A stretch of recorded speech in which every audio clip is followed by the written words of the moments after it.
everybody. So we're back for another week of the Mainline. We talk a lot about a lot of different things in the cannabis industry, but today we want to bring you a new topic for those of you entrepreneurs, people starting in the e-commerce space, or just people who are looking to market themselves in general. We want to introduce a new perspective to you. So today's guest is Rob YB Youngblood. He is the president and chief connecting officer of YB Connects, a Richmond, Virginia-based consulting firm that increases the visibility, credibility, and profitability of entrepreneurs while enhancing their confidence, clarity, and connections. Known in many circles as the LinkedIn locksmith, YB teaches his clients how to create cash flow using LinkedIn. For over 20 years, YB has built a reputation of being a go-to resource for individuals and organizations that need assistance with creating awareness, attracting clients, and facilitating connections that lead to outstanding outcomes. He's also co-authored an Amazon bestseller entitled Speak Up, The Ultimate Guide to Dominate in the Speaking Industry, which features Les Brown, Dr. George C. Fraser, and 30 other dynamic speakers, where his chapter focuses on helping speakers to leverage LinkedIn to increase their network and net worth. In addition to being an author, connector, consultant, and coach, YB is a sought-after trainer who facilitates workshops on topics ranging from relationship marketing and prospecting to how to have confidence and power when using LinkedIn. As a master connector, he has been hired by firms such as the 120 Design Firm, Grind Nation, Heart of Virginia Council, Boy Scouts of America, Communities and Schools, Inroads, Centura College, and most recently, Self-Publish in 30 Days, the world's #1 self-publishing company to establish mutually beneficial connections that lead to increased resources, revenue, and referrals. YB holds a bachelor's degree in business administration from Virginia Union University. He was born and raised in the Bronx and now lives in Richmond, Virginia with his wife and 2 daughters. In his time off, he loves to travel to warm places with palm trees, don't we all? Let's bring YB on. Hi, YB. How are you today? I'm doing phenomenal. How about yourself, Hope? Awesome. I'm doing great. So I gave you a pretty good intro, but did I leave anything out? Anything else you want to tell the people about you? Oh no, I prefer to be called Rob, YB, or Youngblood. Okay. The only people that call me Robert is law enforcement and people over 80 years old. So that's your law enforcement and you're 80 years old, stick to Rob, YB, or Youngblood. So that's the only thing that you didn't cover, but that was perfect, Hope. Thank you. Awesome. No problem. Okay, so how did you get the name the LinkedIn Locksmith? Yeah, absolutely. So I was a part of a community that was started by Dr. Eric Thomas, E.T. the hip hop preacher, called Breathe University. And I had the chance to connect with an awesome brother by the name of David Shands, who's literally a marketing genius. And so I connected with him to help him with some LinkedIn work. And then the next day he did a talk within the Breathe University community where he mentioned how everyone either needs a locksmith or you need to be a locksmith, right? And basically unlocking the challenges that people are having in a specific area.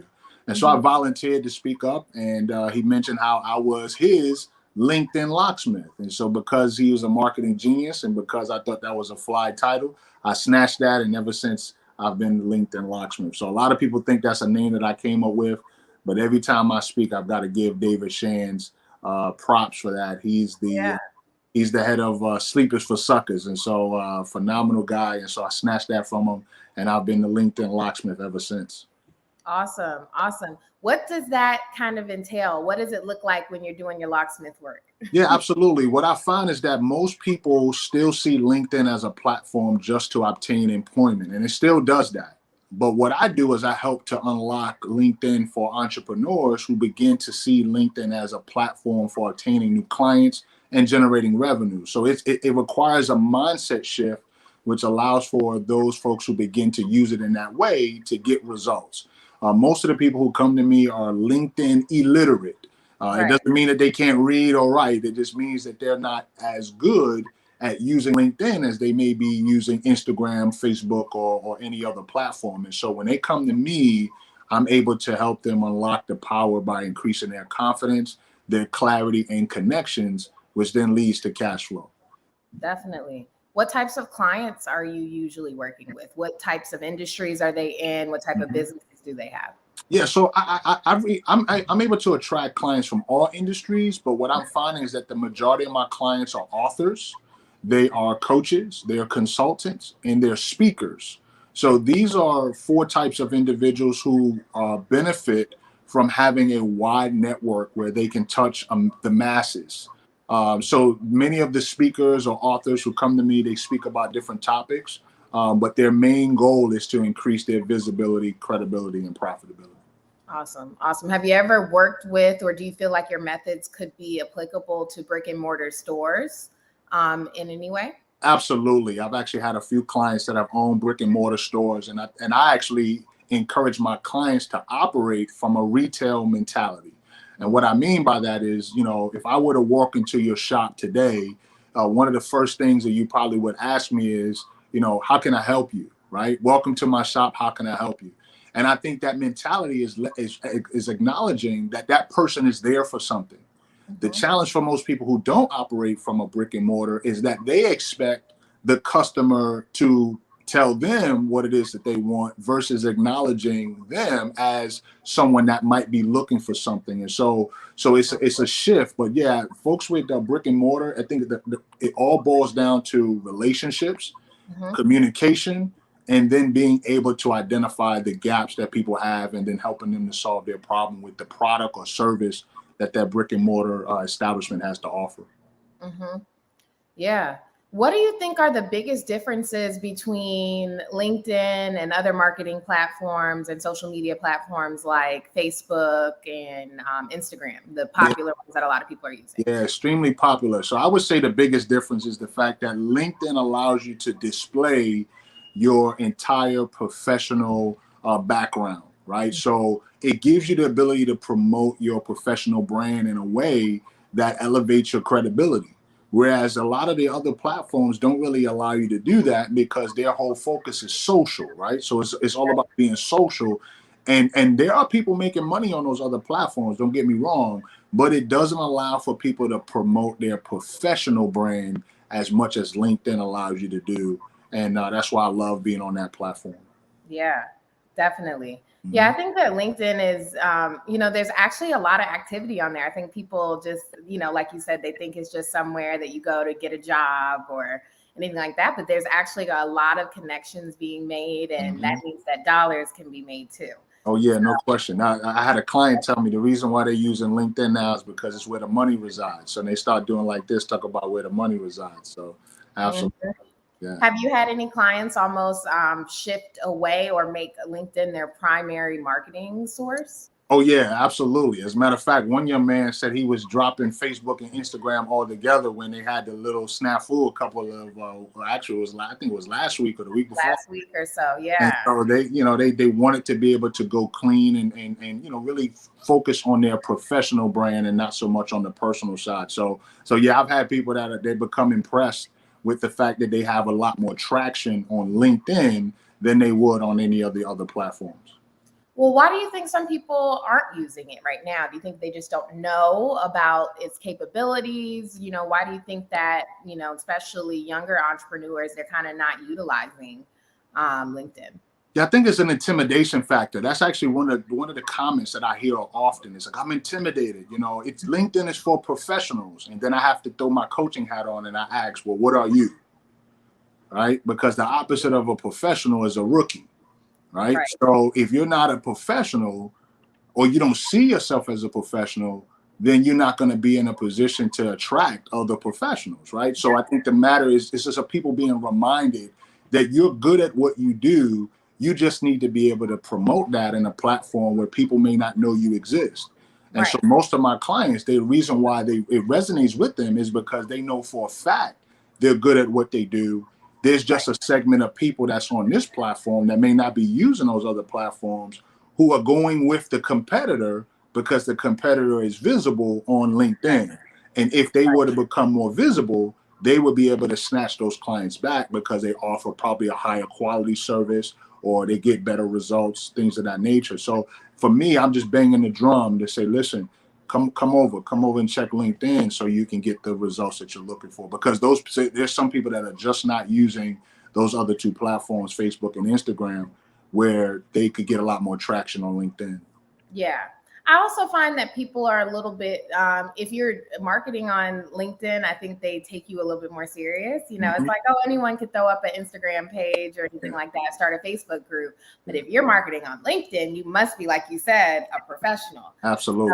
So, yeah, I totally could see that. That makes sense for sure. Yeah.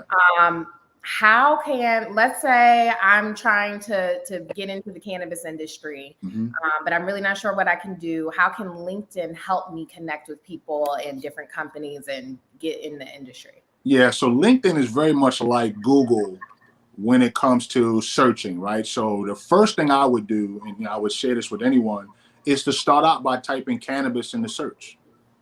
There are a number of professionals who are likely in the cannabis industry that are on LinkedIn. And so the first thing you want to do is identify those individuals and see how you can establish a professional connection, right? Now, the challenge for most people is that the first thing they want to do is start pitching, right? They want to start pitching their ideas, start pitching their products, start pitching their services. I tell people to pause on the pitching. Yeah. Focus on the relationship first. Focus on how can I learn from you? How can I serve you? Maybe do some research on other platforms so that when you do approach that person, you have something to connect about outside of just what you want. Right. A wise person once said, if you help enough people get what they want, then in turn, you'll be able to get what you want. So I would say first start with doing a search, type cannabis in the search, see whose profile pops up or whose companies pop up, and then approach them with the desire to establish a mutually beneficial relationship that could possibly lead to an outstanding outcome. Yeah. So within your consulting firm, are you strictly, focused on LinkedIn marketing, or do you help with other areas of people's business development? Yeah, so the type of marketing I do is I focus on affiliate marketing, relationship marketing, and referral marketing. Okay. So the reason why LinkedIn falls under there is because I have the ability to do all three. Right. So with the affiliate, if I'm working with a company, say, for example, I'm doing some work with the #1 gourmet popcorn shop in Virginia. Okay. And so if I want to promote their brand on LinkedIn, it allows me to connect with sales professionals who could use the popcorn as a way to get in front of their ideal clients. No different than if somebody gives like a gift basket or a fruit basket or something like that. And so now with leveraging LinkedIn, I'm able to have more professional relationships, professional conversations. So the affiliate relationship comes where if I connect those consumers to the gourmet popcorn, I get paid for that, right? So that's the affiliate side. The referral marketing is basically teaching people how to get more business by building referral partners, strategic referral partners. So as you identify those people who are working with your clients, but they're not a competitor to you, right, then what happens is when the opportunity pops up, you become top of mind, and now you have partners that are referring you to your ideal client and helping you to get business. And then lastly, with relationship marketing is really more so, it's called social selling, right? So basically understanding that you don't lead with the pitch, you find out how can you build a relationship that leads to an opportunity to add value, and you just focus on adding value. So those three aspects of marketing is what I teach my clients, and where I hold my hat. And LinkedIn is a vehicle or a tool to help me in each area. Totally. How'd you get your start in consulting? So walk us through after you graduated with your degree in business administration. Yeah. How did you get here? So I started out, my very first opportunity, I actually started out in direct sales, multi-level. So I started doing some work with the Amway Corporation. Shout out to the folks that are in Amway. And that's how I learned how to communicate, how to sell, how to lead, right? So I was that guy that would walk up to you in Barnes and Nobles and strike up a conversation and, all that good stuff. So that, how some people do, right? But the beauty of that experience was it allowed me to come out of my shell. Even though I'm an extrovert, I literally was shook when it came to talking to strangers. Like, I mean, but now, like, I'm literally, you can put anybody in front of me, I'll just start talking to them, right? Yeah. So that began the training ground for my consulting. So being able to understand how to identify gaps or how to identify problems and then focus on being a solution to those problems. But my career began in nonprofit. So I would go out into the community, I would promote nonprofits, and I would build relationships. And that's how I started using LinkedIn, because LinkedIn for me became a CRM, or a customer relationship management tool. But in 2012, I got laid off from a nonprofit position. And as I was leaving that job for the last time, I prayed to God that he would deposit in me something that would allow me to live for him while utilizing my gifts and talents to be a blessing for others. And that's when he blessed me with my company, YB Connects. YB being who I am, Connects is what I do. And so from there, I began to work with alumni from my college. I had my very first client was a graduate of my school who wanted to learn how to use LinkedIn to obtain her next position. We met at our alma mater. She brought her boyfriend along with her, and after a 1-hour session, she wrote me a check for $100. Now, Hope, I'm originally from the Bronx. I grew up in a single-parent home. My dad was actually killed when I was 2. I never was paid $100 an hour for work, ever. So when that happened, I'm like, oh, I'm gonna be rich. I'm gonna be set. And so that what I realized was that a consultant is someone who gets paid to provide their ideas to organizations or individuals that helps them to solve a particular problem. And so I just used my gift to be able to help people solve their particular problem. And because I was good at using LinkedIn, I began to attract people who weren't good with LinkedIn, and I began to help them in that regard. Yeah.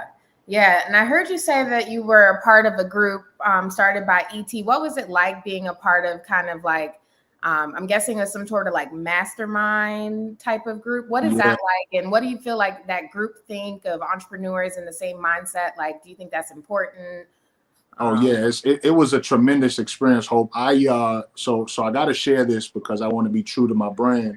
So I was overcoming a mental health crisis at the end of 2015, and I was actually on the verge of suicide. And so while I was going through my healing and seeking out counseling, I started looking on YouTube for motivation, and I found Eric Thomas. Now, keep in mind, Eric Thomas already existed.